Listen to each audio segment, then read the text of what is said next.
Hello and welcome. Today we're working in managerial accounting on the chapter called Introduction to Managerial Accounting, and we're working on cost of goods manufactured. How do we get materials, labor, and overhead and figure out what did it cost us to build our products? Hey, if you're new, my name is Jeff from Finally Learn, and I just teach a lot of accounting, a lot of finance, a lot of Excel. So if you'll please like, comment, subscribe, and we'll get started.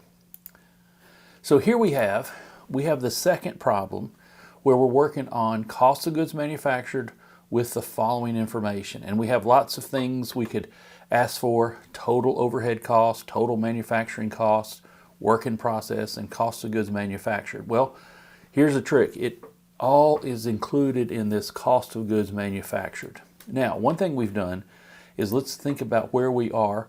Remember our flow of manufacturing costs. We have materials, labor, and overhead that go into work in process. So essentially we're working with this T account here, the work in process account. We've got beginning work in process plus materials, labor, and overhead minus the ending is going to give us cost of goods manufactured. So that's kind of our big picture. We kind of get in details with that, but that's kind of the big picture. You can always use the T account. In fact, I'll kind of refer to it at the very end of our video. So stay to the very end and we'll show you how this works. All right, so here's what we have. We have inventory, we have beginning and ending for materials, for work in process, and for finished goods. And then we have current year cost, materials purchased, direct labor used, and then we have indirect labor, we have depreciation, and we have utilities. So let's get started here. Now, one thing that we have materials used, direct labor used, and overhead or factory overhead, total factory overhead.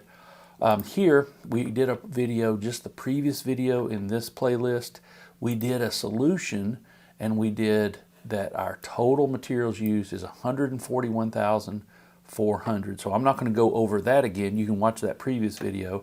I'll just start with direct materials used is going to be, and that's the number here, 141,400. So we're setting up our schedule of cost of goods manufactured.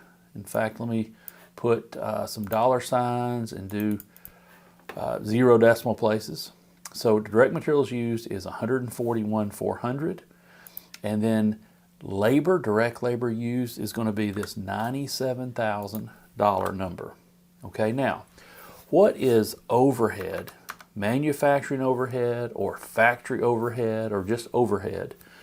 And so that is any indirect labor, any indirect materials, things like depreciation, property taxes, utility expense.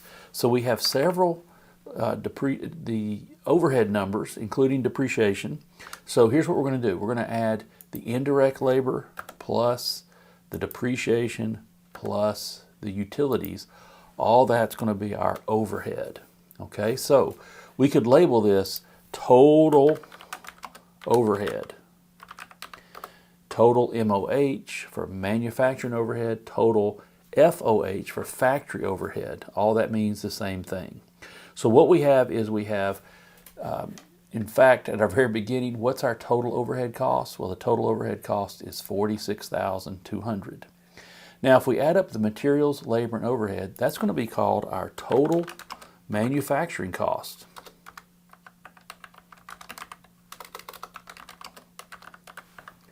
Our total manufacturing costs are going to be the sum of all three numbers, so it's going to be $284,600. So that's one question that we're asking. And so we're saying, what is our total manufacturing cost? Now, once we have that, we're going to add our beginning work in process. So we're going to add our beginning work in process. Now, you can write it all out if you want to, but BWIP is beginning work in process. And what is that number? Well, that number is $13,000. So if we take our total manufacturing cost, we add our beginning work in process, that's going to give us our total work in process.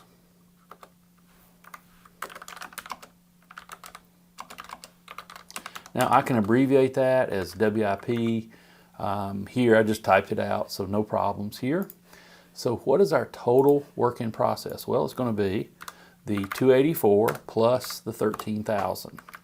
Now, the very last thing we're going to do is we need to calculate what is the ending work in process. So we're going to say less ending work in process. And so we worked on all these items. We're still working on what? Well, we're working on items at the very end that cost us 10,000.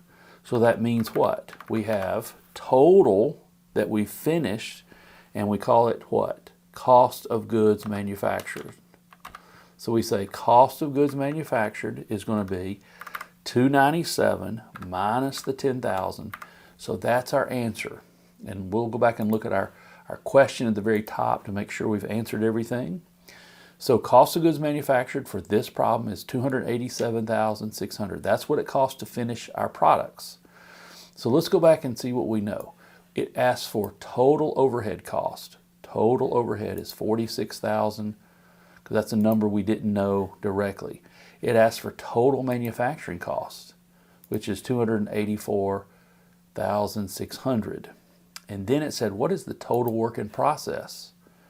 Well, 297,600. That's the total we're working on during the period. Well, what's the ones we finished? So cost of goods manufactured is 287,600.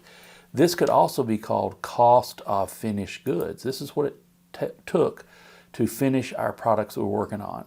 Now, let's do a little bonus here. Let's talk about, well, how do we do it with the T account? Okay. So we have beginning work in process, and if you want kind of a quick way of doing it, this is the way I would think about it. This is the way it's kind of organized in my brain rather than doing that long format or whatever.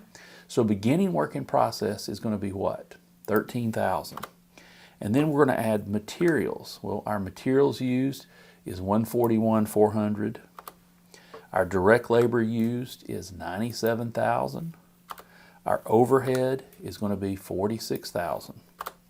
All right, so what we have is we have all those costs. We take beginning plus materials plus labor plus overhead, and our ending is going to be the 10,000. So how do we calculate cost of goods manufactured?